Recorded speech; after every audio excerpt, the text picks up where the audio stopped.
الو السلام عليكم. عليكم السلام ورحمة الله وبركاته. الو ما مقليسا واكم مغليا. اوكي kusoo dhawow warbaahinta Wama TV bal gudagal waxaad kamid ahay dadkii xiriirka nagala soo sameeyay caasimadda ummadda Soomaaliyeed ee Muqdisho isla markaasina waxaad kamid ahayd dadkii cabashada noo soo gudbistay sheegay in caruur ay ka maqan yihiin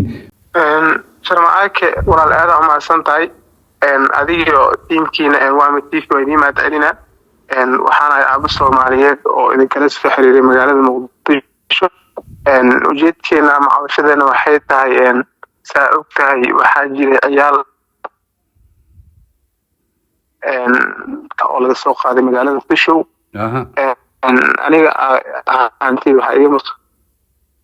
laba ciyaal waxay caabiyaal Soomaaliyeed badan oo iyagana ciyaalkooda ay maqan yihiin tan imaaninkay dhacdada dhacday ma seexan waa soo jeednaa dhigteena kore u taagan tahay waxyaabaha lagu waxay tahay anaga ciidamadeen wiilasheena ma ahan u tababaran dagaal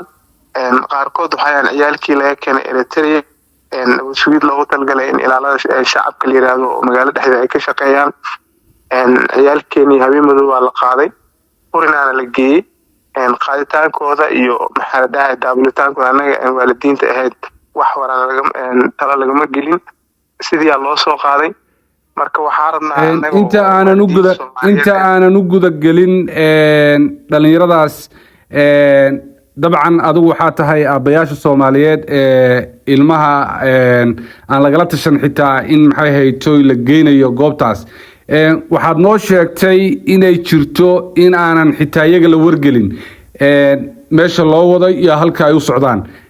taa markaynu ka nimaano wiila ka maqan da'adooda ma noo sheegi kartaa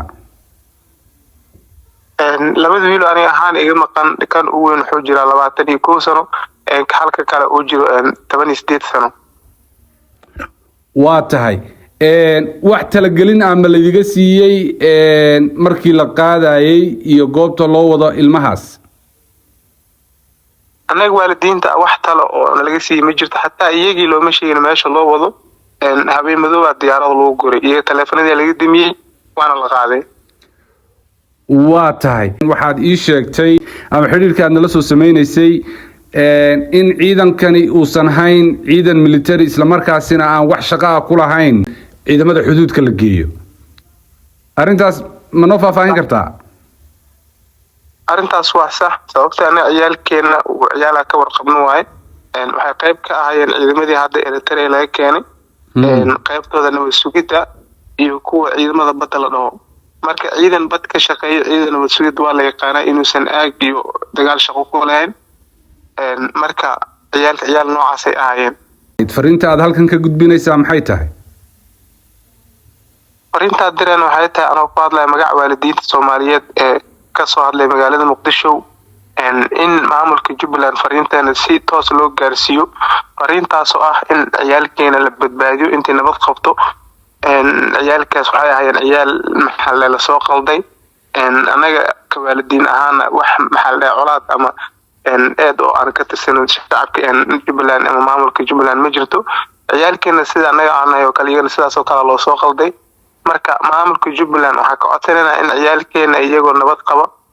maxal noo soo bandhigaan haday hayaan anu soo wareejaan insha Allah waxaan rabnaa Wama TV Soomaaliya inaad codsigeena gaarsiisaan madaxda ugu sareysa ee Jubbaland waxaan wadanaa codsigaas oo ah in ciyaalkeeni meeshaan la soo qaaday habeen madow diyaarada lagu guray iyagoo aan qayb ka ahayn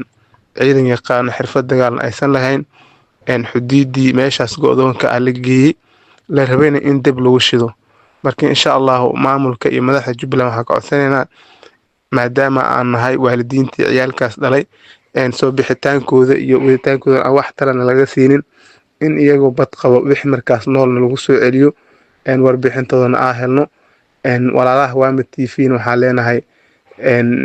adeega aad bulshada u haysiin waa ku mahadsantihiin waxaan rajaynayaa in aad codkeenan gaarsii doontaan madaxda Jubbaland codsigeena aad gudbin doonteen insha allah. aadan idiin salaamay, waadna ku mahadsantihiin fariinta aad naga qaadeen. insha allah inagana waxaan rajeynaynaa in codsigeena ay aqbali doonaan madaxda Jubbaland.